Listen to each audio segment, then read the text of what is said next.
Welcome to GrishaCast, episode 29. In this episode, we are covering chapters 19 through 21 from the book Six of Crows. This is your host, Eric. And I'm Terry. From Nashville, Tennessee, this is your podcast for all things Grishaverse. A world created by the wonderful Lee Bardugo.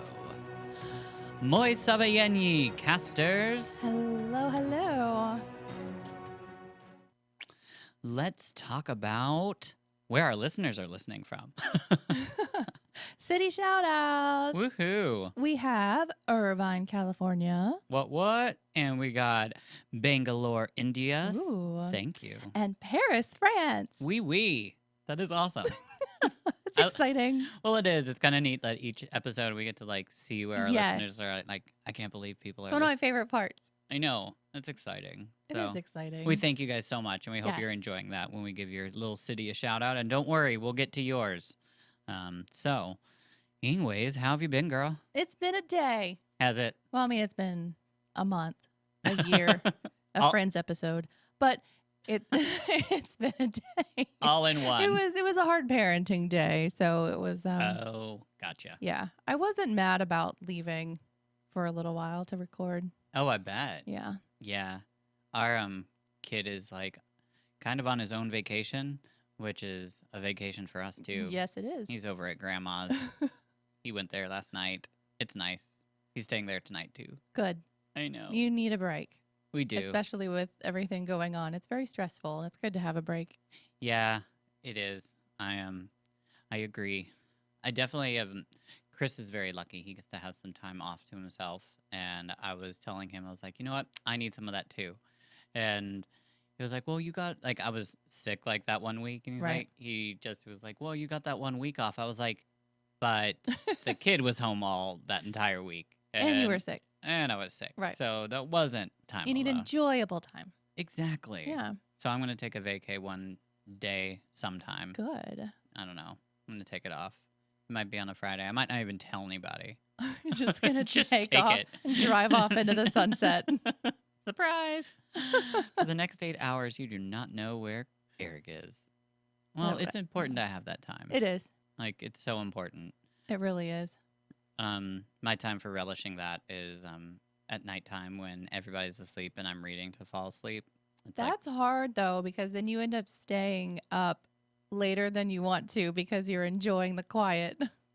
Yeah, I do that. Reading helps me fall asleep, though. If I didn't have anything to read, I probably would be up all night. Because I fall asleep just reading, which is great and also kind of sucks at the same time. Because sometimes I'll forget. Well, you just kind of your finger falls, you fall asleep and then your finger's down on your Kindle and then you're 5 chapters ahead and then you wake up. I'm one of those crazy people that wakes up an hour later and it's what was going on? And I got to try to find my place and start reading again and 2 minutes later fall asleep. I drop the phone on myself typically most nights. That's to fall asleep. I will watch people on YouTube talk about boring things. I know that sounds weird, but talking about how they monetize their YouTube channel or how they started recording at home. And it's I always go to the most boring people. Yeah. So and they're just literally sitting there talking and I just start drifting off and then I wake myself up with the phone hitting me.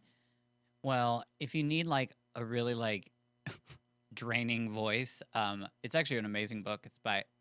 His name is Eckhart Tolle. He writes spirituality stuff, but his voice is just duh. It's it will put you to sleep. Just get his book on. I remember I loved the book so much, but I'd try to listen to the book in the car, and it was so hard because he reads it and it's just and the sound of the I don't know. I can't do it. But. I've gone down a rabbit hole of Laura Lee's unboxings on YouTube. She gets so much PR and she's literally just opening boxes and going, thank you. And open another one, thank you. And it puts me right to sleep. So thank you, Laura Lee. Thank you, Laura Lee. That sounds relaxing. You're cute and you relax me. Well, it works. You do what you got to do, I guess. Whatever puts you to bed. I just randomly found it. Well, it suggested it to me and I just randomly found one and I was like, wow, this works. Yeah. Probably not what she intended, but it's all right. The other night when you introduced me to TikTok and I actually downloaded it. Oh, boy. That was really funny just because Terry was telling me that like you're gonna get stuck in a rabbit hole, and I was like, we'll see. And she like left, and I just started watching TikTok, and then all of a sudden I got this text, and she's like, "I'm home," and I was like, "Oh my god, You did I've it. been sitting here watching like TikTok videos this It is entire such a time time." suck. It was It is such a time suck because you literally can just swipe whenever, it and was it's just yeah. crazy. 45 minutes just like flew by. Mm-hmm. Oh, and My first night, it was like 3 hours, oh my and I was like, god, "Nope, that is not good," and I took it off my phone. wow. So I have to keep taking it off and putting it back on because I will just watch it Keep forever. watching. Mm-hmm. I get it. Well, there's a lot of interesting stuff on there for sure. There is. I love it. There's a huge queer community on there. There is. Yeah. And that's what sucked me in is I was just down this rabbit hole Yeah. from the queer community, and it just because I loved it so much Mm-hmm. because you don't have that really anywhere. So I just Yeah, it is Yeah. really neat. And it's relatively new, right? yes, Oh, let's see. That's awesome. That's cool stuff. yeah, I think we're on TikTok, aren't we? sort we of. don't really do anything though on TikTok. No, Yeah. Maybe we'll get on that. I don't know what we'll maybe. do. Their whatever formula is weird, and yeah, We'll think about we're it. not a 14-year-old dancing Yeah. person, so Well, so let's get into what we do. we do. You do, which is our Grishaverse. Yay! Yay. So these 3 chapters were good. There was a lot of stuff in there. Yes. It was kind of exciting. So let's just get on in. So starting off into chapter 19, which is Matthias. So they are finally about to dock, and they are disguised as trappers. So they've been on this boat for a long time. Nina goes to unlock Matthias because he's been shackled, and Kaz wants her to tailor him. Matthias kind of argues a little bit and then finally gives in to Nina. Nina still flirts with him as she is tailoring him.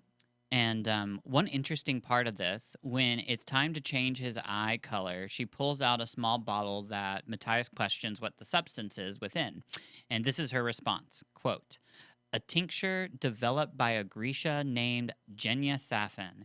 It's the safest way to change eye color," end quote. Yay, we got a shout out from Genya. Genya. That was cool. I love Yes. all the little shout outs from like the books we've read and the characters is just It's fun to revisit old friends. it squeezes me. Oh. It gets me excited. Oh. I love it. So, anyways, she ends up turning his beautiful crystal blue eyes brown. And Matthias asks her about Boyul Bayer. He doesn't believe that she is just going to let them turn him into the Kirch government. He thinks that she wants to kill him, which is understandable. She's a Grisha. And what Jurdaparam has done to Grisha is like, or at least the rumors at this point, Mm-hmm. because I don't think a lot of them have seen it yet. I think Kaz is the only one. Yeah, I think so. Okay. I think you're right. Nina ignores his question and tells him that he needs to get ready because Kaz wants them all to leave the boat at the top of the hour. So we go and the crows leave the ship and head out. And of course, when they head out, they say their wonderful saying, "No mourners, no funerals." And I just love that because one person says no mourners and then the rest say no funerals. I just think, I can't wait to hear that on the show. Can you tell I'm excited? So Matthias notices that Kaz has been very quiet about the plan. We haven't heard a lot about it. Mhm. But one thing that is certain is that they are all getting on the Fairlean to escape. Fairlean, by the way, is how you pronounce it. I didn't know that until this episode. I heard it in the actual audiobook. Okay. Yeah, I was calling it Fairlined or something. I can't remember. Fairland is Fairland is yeah. what we were saying. Yeah, it's Fairlean. Oh. Yeah, interesting. So they begin to trek to Gerholm. As they walk away, all of them take one last glance at the Fairlean. It was a piece of Kirch, therefore a piece of home, and it was slowly drifting away.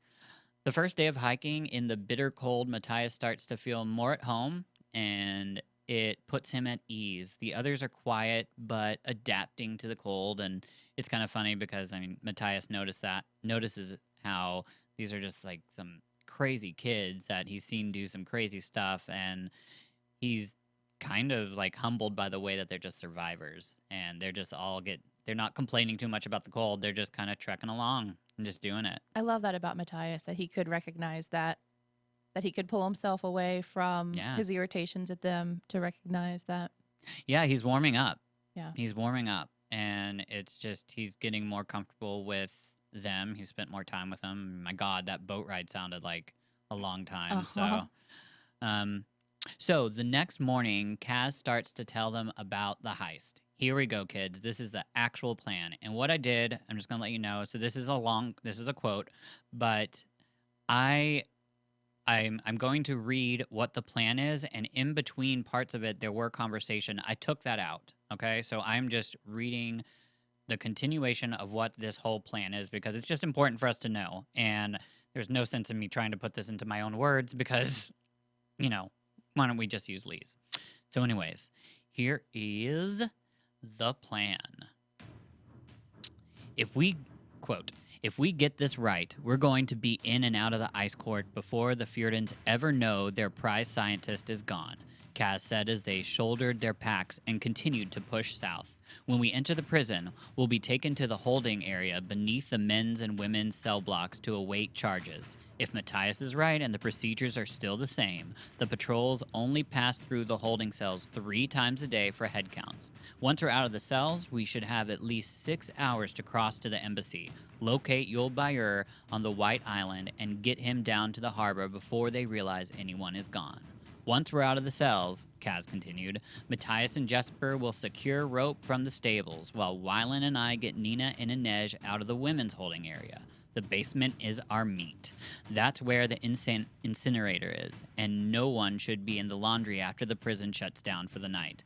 While Inej makes the climb, Wylan and I scour the laundry for anything he can use for demo, and just in case the Fjordans decide to stash Bo Yul Bayur in the prison and make life easy on us, Nina, Matthias, and Jesper will search the top-level cells. The rest of the prison isn't like the holding area. Patrols in the cell block rotate every 2 hours, and we don't want to risk anyone sounding an alarm, so be smart. We coordinate everything to the chiming of the elder clock.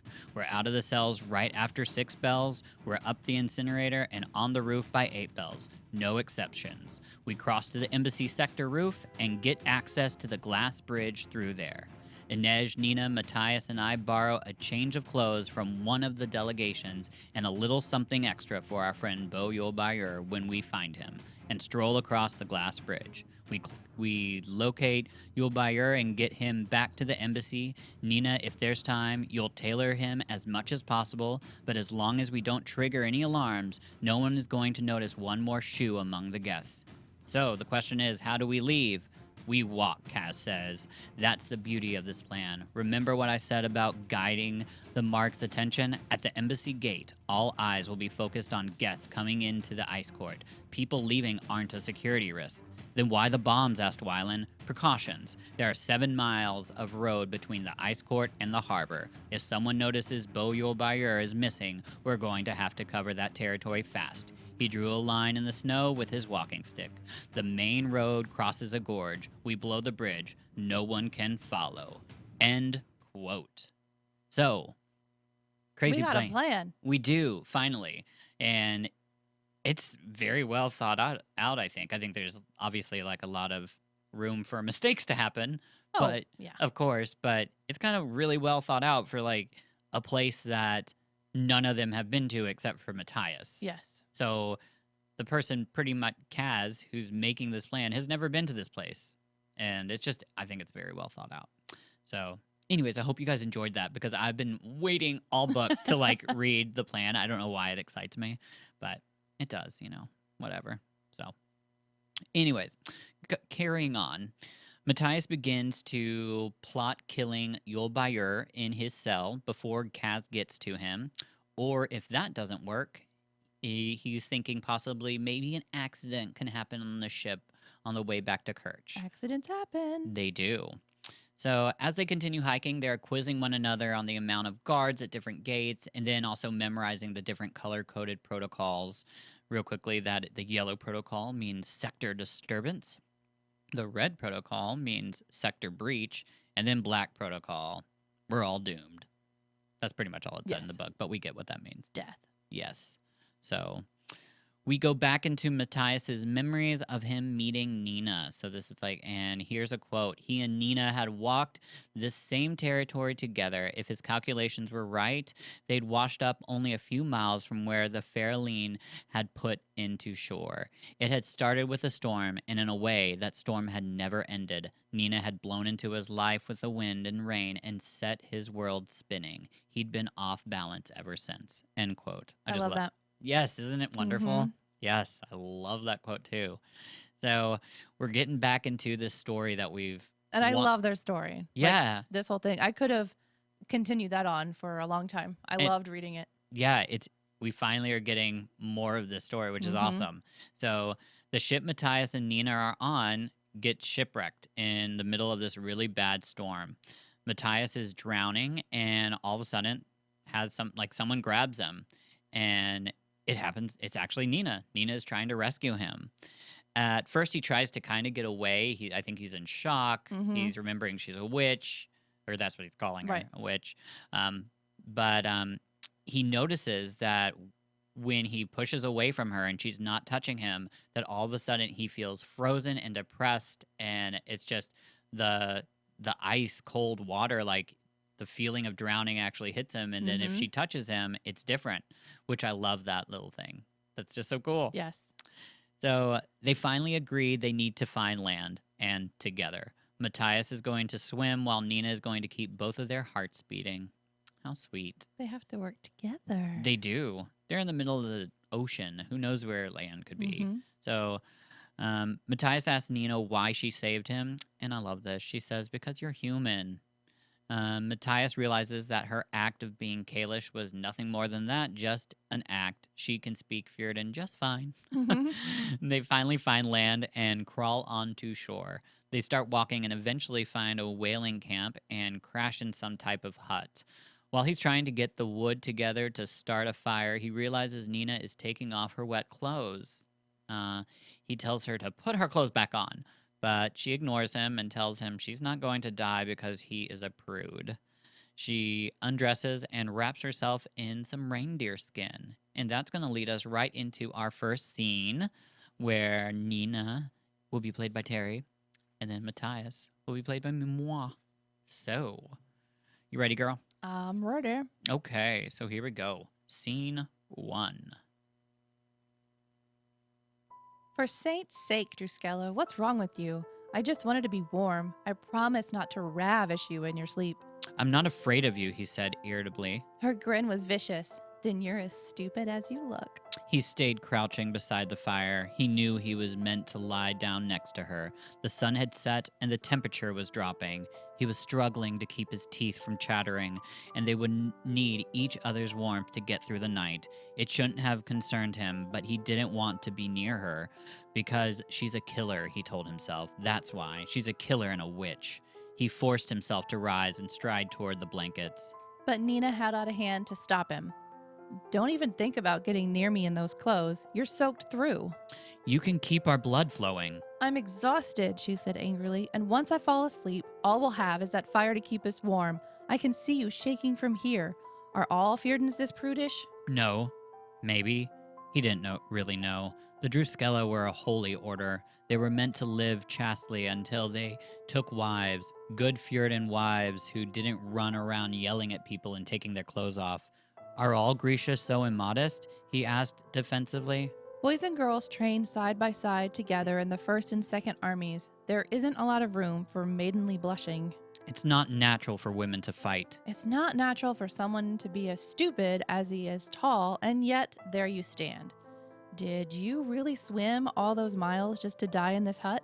It's a lodge, and you don't know that we swam miles. Nina blew out an exasperated breath and curled up on her side, burrowing as close as she could get to the fire. I'm too tired to argue. She closed her eyes. I can't believe your face is going to be the last thing I see before I die. He felt like she was daring him. Matthias stood there feeling foolish and hating her for making him feel that way.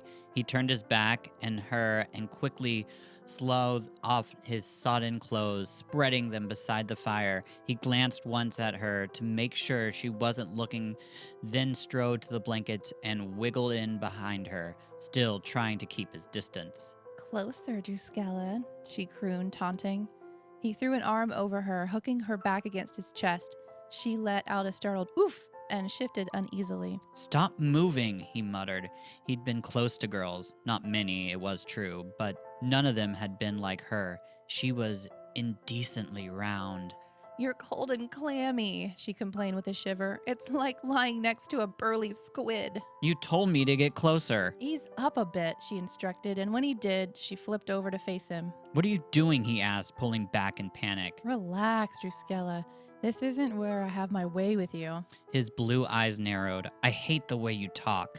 Did he imagine the hurt that flashed across her face? As if his words could have any effect on this witch. She confirmed he'd been imagining things when she said, Do you think I care what you like or don't like? She laid her hands on his chest, focusing on his heart. He shouldn't let her do this, shouldn't show his weakness, but as his blood began to flow and his body warmed, the relief and ease that coursed through him felt too good to resist. He let himself relax slightly, grudgingly, beneath her palms. She flipped over and pulled his arm back around her. You're welcome, you big idiot. He'd lied. He did like the way she talked. End scene. Curtain down. I forgot to say that in the beginning. Curtain That's okay. up, but it's okay. It's So lovely scene between them two, by the way. It is. Love the story. And I feel more and more like Nina every time. She's so yeah. We act very similar. You're gonna like her. You're gonna keep liking her. I know. She's amazing. So all these characters are amazing. It's fun. It is. So, anyways, in the book, we actually go back into present time. So they are still hiking, and Matthias tries to stop them as they come over a hill. So he's like, "Oh my God, stop! Don't go over this." He obviously sees something that he doesn't want them to see. Oh goodness.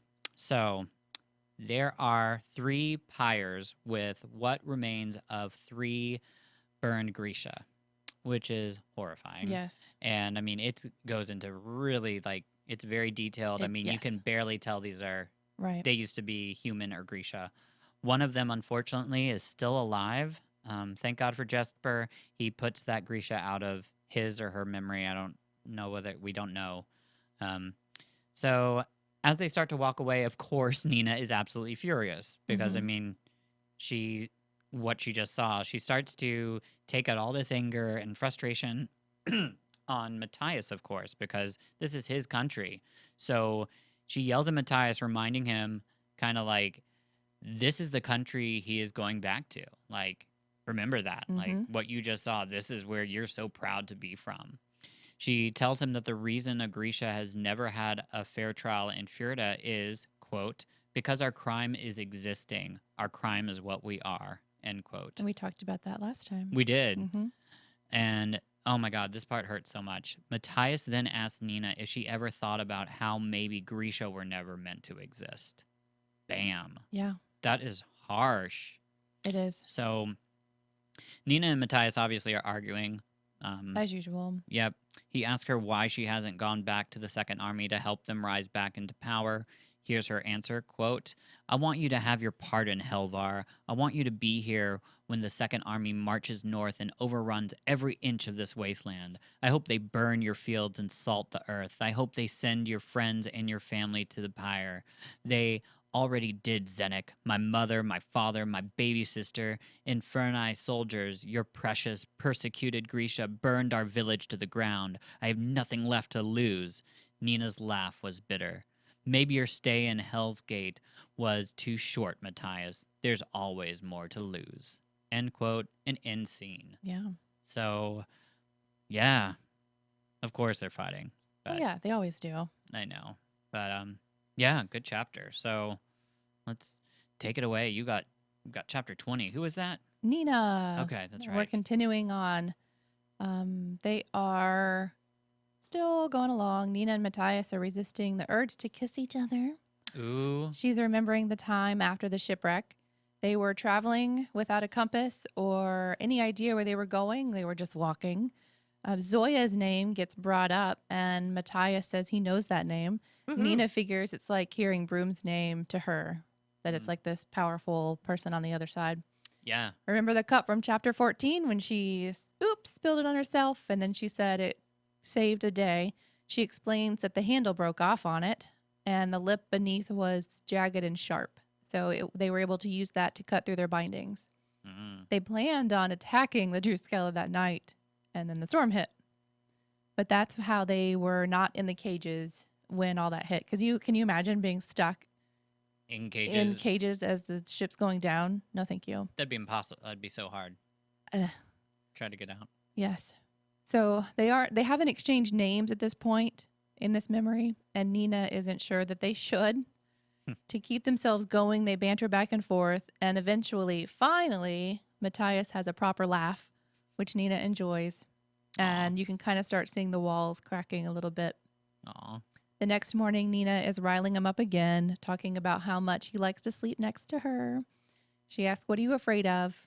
That you might start to like me?" And Matthias says, "I do like you." Oh, That's sweet.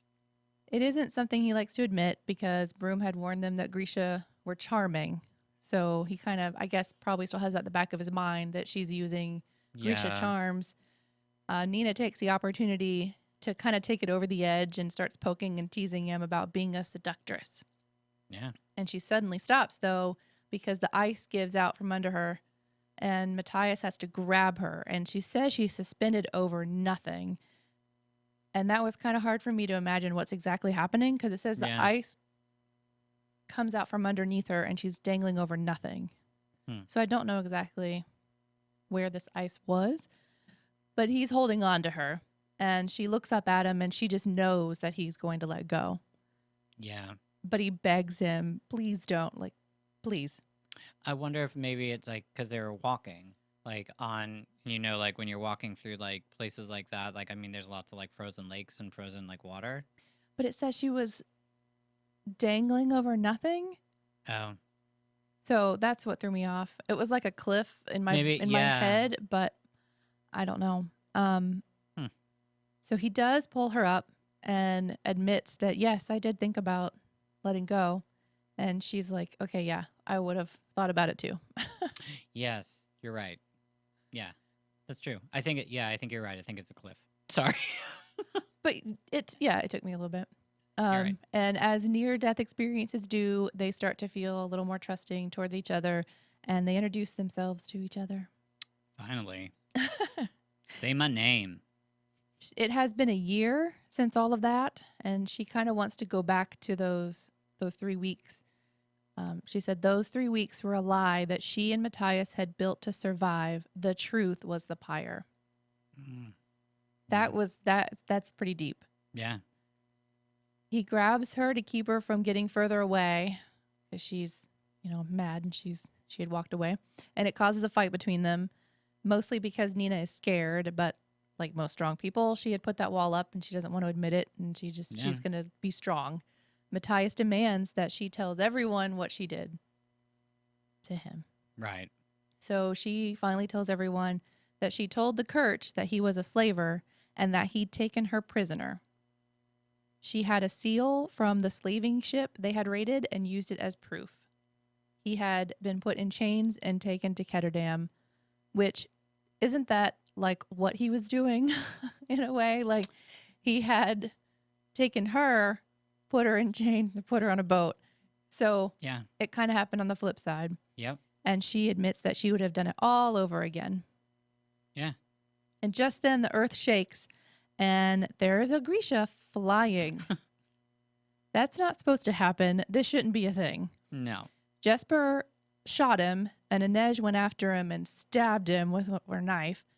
And we find out that it's a fabricator Yeah. that Nina knows named Nestor.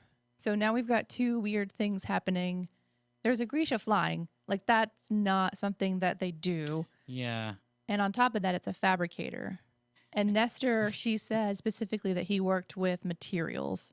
Like he was with stone and things like this. So like he He's not even a squaller. Like, he doesn't even play with the wind. So it's just Yeah. weird. It is. A person flying is... Yeah. Yeah. So he keeps begging for more parem and actually dies trying to go after it. That's rough. He just like falls over and dies. Yeah. Nina is like, this isn't right.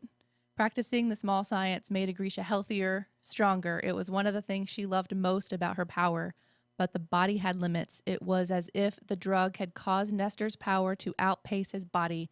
It had simply used him up. So we've known from the past that when you use your power, you're healthier, more beautiful, stronger, hungry. Feel like yourself. But this was kind of the opposite. Yeah, it's a drug. It's draining the life force out of them. It's giving them more power, but unfortunately, the price of that is what a drug actually does in our world. Yes, I mean, it's absolutely the same thing. So he had been asking for the shoe. So we know that there's a shoe team out there that's going after Yul Bayur. They assume that they're going to be using a bunch of drugged up Grisha to break him out. Which would be quite a force to... Oh, yeah. You can't mess with that. Fight against. I mean, you got a flying person. None of them... Like, I mean, we've got the Wraith, but she can't fly. Exactly. I mean, she can do some stuff, but she ain't flying around. Exactly. So that's scary. It is. It is scary to think about. So Nina wants to bury Nestor. Cass says no, keep moving. And Matthias offers to help, which is a big deal. Huge. Because we learn that the reason why they burned the Grisha and didn't bury them is because their god believed that when you're buried, you take roots into the ground. Yeah, gel. So that's why they never buried them, and that's why they had the pyres. Yeah.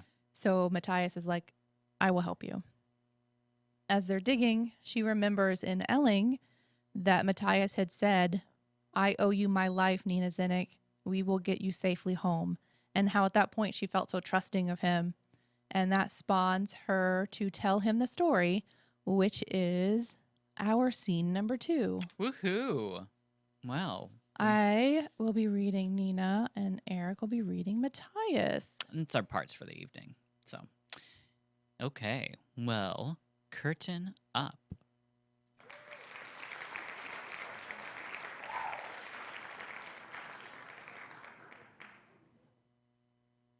Now she swung her pick, felt the impact reverberate up her arms and into her shoulders, and said, there were Grisha and Elling. He halted mid-swing. What? They were spies doing reconnaissance work in the port. They saw me enter the main square with you and recognized me from the little palace. One of them recognized you too, Matthias. He knew you from a skirmish near the border. Matthias remained still. They waylaid me when you went to speak to the manager of the boarding house, Nina continued. I convinced them I was undercover there too. They wanted to take you prisoner, but I told them that you weren't alone, that it would be too risky to try and capture you right away. I promised I would bring you to them the next day. Why didn't you just tell me? Nina tossed down her pick. Tell you there were Grisha spies in Elling? You might have made your peace with me, but you can't expect me to believe you wouldn't have revealed them. He looked away, a muscle twitching in his jaw, and she knew she'd spoken truth. That morning, he said, on the docks? I had to get us both away from Elling as fast as I could. I thought if I could just find us a vessel to stow away on. But the Grisha must have been watching the boarding house and seen us leave. When they showed up on the docks, I knew they were coming for you, Matthias. If they'd captured you, you would have been taken to Ravka, interrogated, maybe executed. I spotted the Kurt's traitor. You know their laws on slaving. Of course I do, he said bitterly. I made the charge. I begged them to save me. I knew they'd have to take you into custody and bring us safely to Kirch. I didn't know... Matthias, I didn't know they'd throw you in Hellgate. His eyes were hard when he faced her, his knuckles white on the handle of his pick. Why didn't you speak up? Why didn't you tell the truth when we arrived in Ketterdam? I tried. I swear it. I tried to recant. They wouldn't let me see a judge. They wouldn't let me see you. I couldn't explain the seal from the slaver or why I'd made the charges, not without revealing Ravka's intelligence operations. I would have compromised Grisha still in the field. I would have been sentencing them to death. So you left me to rot in Hellgate. I could have gone home to Ravka. Saints, I wanted to, but I stayed in Ketterdam. I gave up my wages for bribes, petitioned the court, and... You did everything but tell the truth. She'd meant to be gentle. apologetic to tell him that she'd thought of him every night and every day, but the image of the pyre was still fresh in her mind. I was trying to protect my people you've spent your life trying to exterminate. And Indeed. insane. Wow. There's a lot of information in that. There is. So she finally tells the actual story about why she did it. And I think it's kind of her way of apologizing in a way too. Like, 'cause she's got those really strong walls because she's a strong woman. Yeah. So it was a lot for her to tell him exactly what happened. And it makes sense when you hear it. Yes, I mean, it does. You can see both sides of it. exactly. Yeah. So he asked if she would do it again, betray her friends to protect the Grisha. And yes, she knows the scientist has to die because of the Purim. They would be slaves again when this gets out there. Yeah. She says that they have a debt to settle, and he says he doesn't want the pardon. He also believes that Yul Bayer should die, but for different reasons, because he now thinks that the Grisha would be more powerful. Yeah. They agree that even though the others won't get their money and that Kaz will kill them, they will kill Bo Yul Bayer. He will not leave the ice court alive. The deal is the deal. See, that's crazy. So we've got this whole other twist now coming into like this heist. We got other plans. Now we've got two of the members of the Crows, that are planning on just derailing this entire operation. Yep. And but it's awesome that they like agree. I know, for the first time. They're going to work together. Finally. But for different reasons. Yeah, absolutely. So that leads us, that actually ends part 3, which we now enter part 4, the trick to falling. So we've got chapter 21, which is our last chapter, and this chapter is Inej. So it took 2 more days of hiking, and finally they made it to Gerholm. The city is very colorful, sounds like my type of city. It's like rainbows, there's just color everywhere. Rainbow is my favorite color, so I kind of fell in love with the way the city was like. I can see that. Red. It just sounds fun and beautiful, and just imagine it with all that snow. Oh, even better for you. I know. So, and one thing they also notice is Ringala is all around. Everything is decorated for it. Supposedly, there is even an ash tree in the middle of the White Island. And this is in a conversation that we find that out. Kaz hears that and gets a little iffy about not hearing about this ash tree until now, because that is on the property of the ice court. Matthias says he can't remember every little detail, and Kaz doesn't seem to care. He's just like, whatever. You didn't tell me about this ash tree. So, is an ash tree a real tree? Yes. Is it? It is. Okay. I meant to Google that, and I didn't. So it is. I failed that part of school. The ash tree part? Yes, I failed the ash tree part. I failed botany. Don't come for me. So I couldn't tell you exactly, but to me it's like in the birch family, but I'm looking at the pictures and they just look like big, healthy trees. Well, there you go. Yeah, but still pretty. You know, it'd be really cool is if they like brought remember that Game of Thrones tree? Yes. Loved it. The red leaves. Uh-huh. What were those called? Oh God, our fans. I don't know, but those were like the all-knowing trees. Yeah, our fandom's gonna kill us. That's all right. We're not discussing Game of Thrones, so no. Is it called the weirwood tree or the godswood of Winterfell? I looked it up real quickly. Well, there you go. Weir or wire, I don't know. Anyways, let's get back into the Grishaverse and get out of Game of Thrones. So Kaz doesn't like that he didn't hear about this ash tree till now. So they go to a little tavern for lunch, get a little quick bite, and to get a better view of the ice court's gate and first guard house. So they're kind of sitting on this little porch in the back, and it's just this perfect view of the gate and the first guard house they're going to have to get through. And it just so happens, as they're sitting there, a wagon pulls up to the gate. Perfect timing for them to be able to spy and see what's going on with this. Kaz pulls out this fancy backless book. I want one. I know. that has 2 secret lenses in the back that seems to magnify whatever you're viewing. So he passes it around and shows it to everybody, and everybody's like, "That's so cool." And it just looks like you're reading a book. Yeah, and there's like pages and I everything. totally want one. It just seems so neat. Make it happen. Yep. So they check out the guardhouse and start to discuss how tomorrow they will be inside before the line to enter for Ringkala has formed. The back door to the wagon that they are watching opens up and they see 10 prisoners shackled, chained, and hooded. Okay, so these, like, I mean, that's a lot. Yes. They're not just like in handcuffs. No. I mean, they got a lot going on. So Matthias tells them that they do a head count at the first gate, then another head count at the second, plus at that second one, they also do like a sweep of the vehicle. So it's important to know these things. Nina points out that the driver is going to notice 6 prisoners missing. Kaz tells them a story about a bunk biscuit.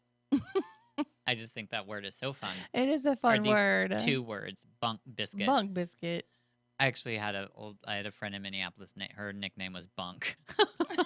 It was funny. So, anyways, and so this bunk biscuit business. I called it bunk business. So That could be a thing too. It could. So Kaz tells them a story about this bunk business and how, in theory, a thief switches out a person's wallet with a bunk wallet so they don't get caught. So. To me, it was like in Indiana Jones where he's going for in the beginning, the very, very first scene where he finally gets to the little statue and he like switches it out. With another. Yeah.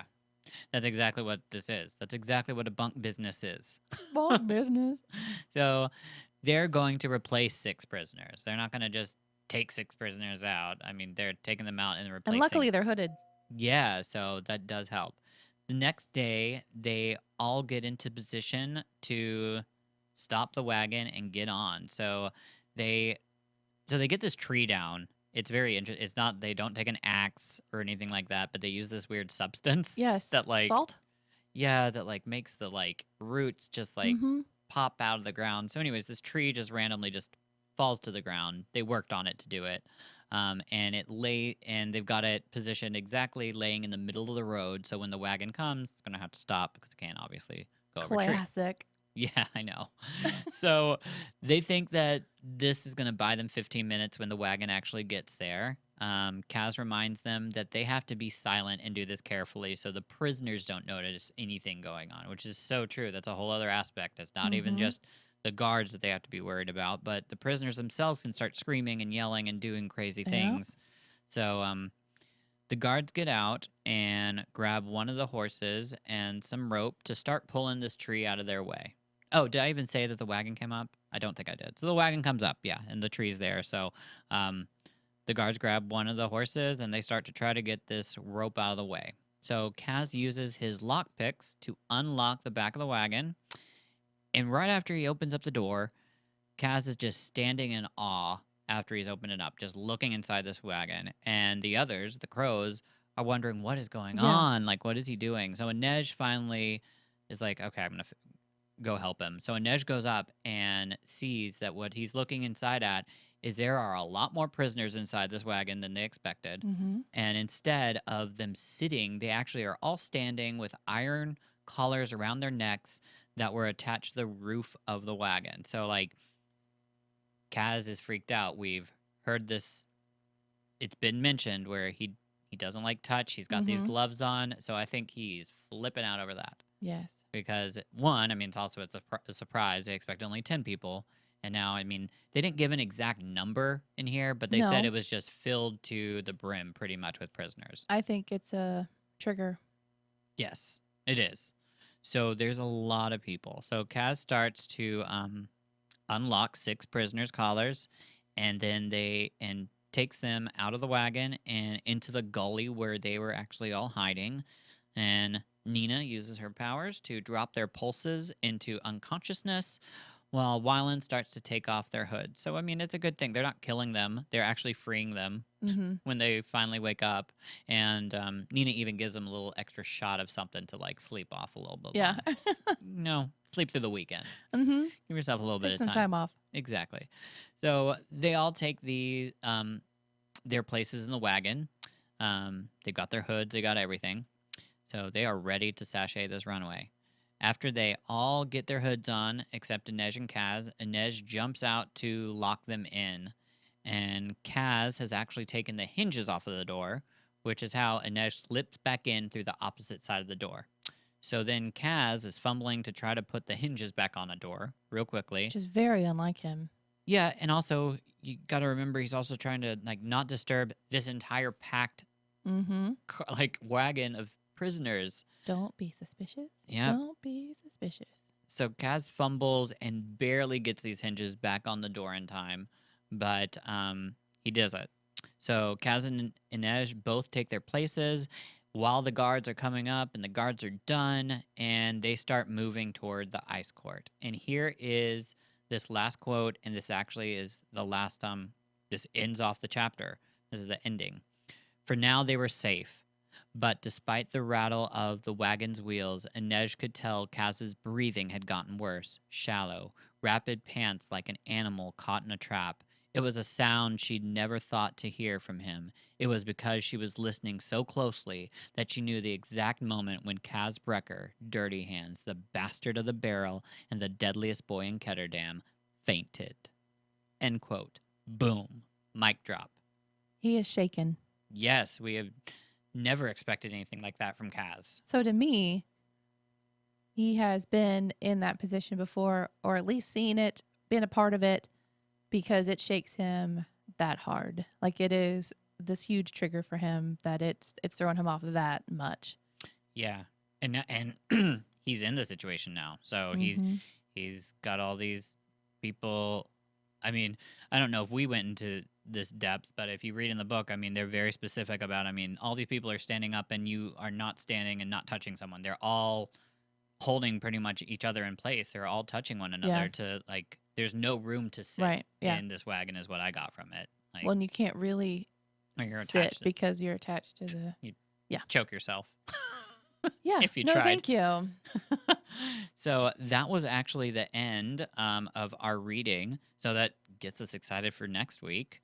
So guess what, guys? It is that time. So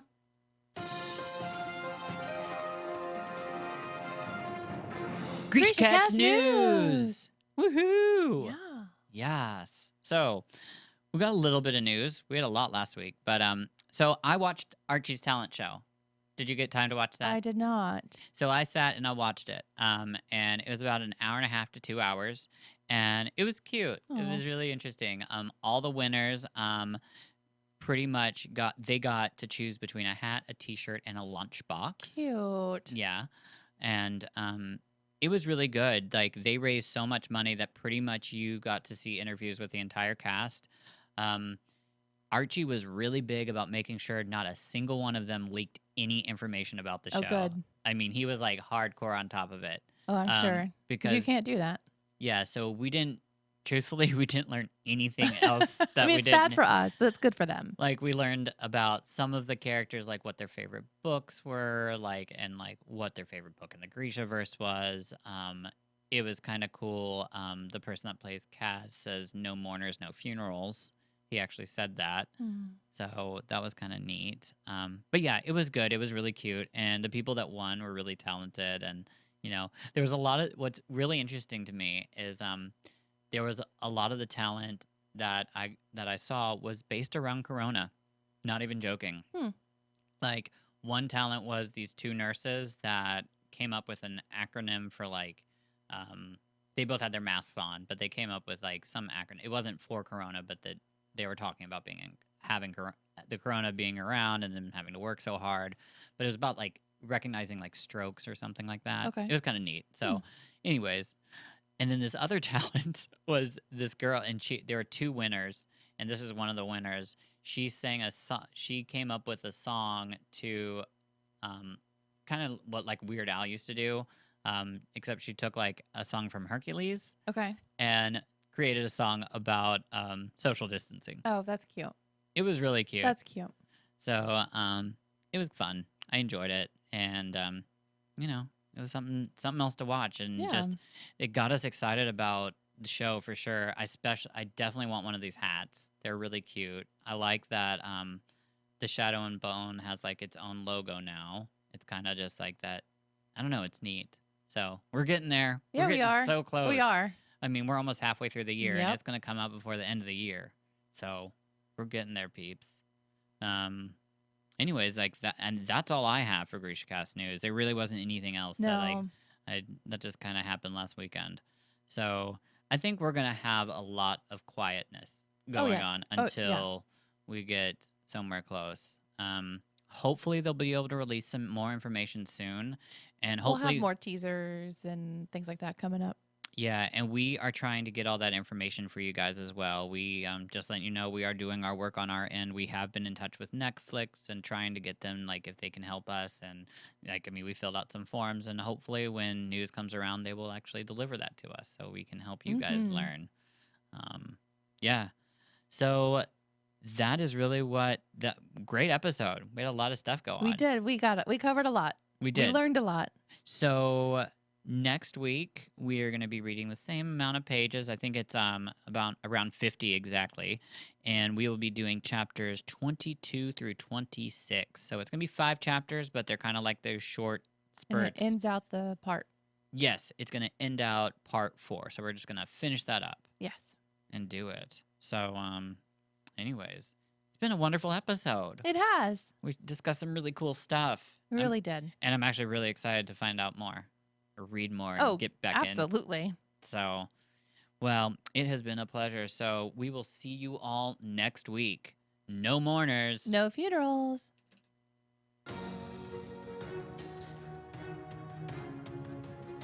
This has been GrishaCast. Connect with us on the web at GrishaCast.com. Send an email to info@GrishaCast.com. Follow us on Instagram at GrishaCast, Twitter at Grisha Podcast, and Facebook at GrishaCast.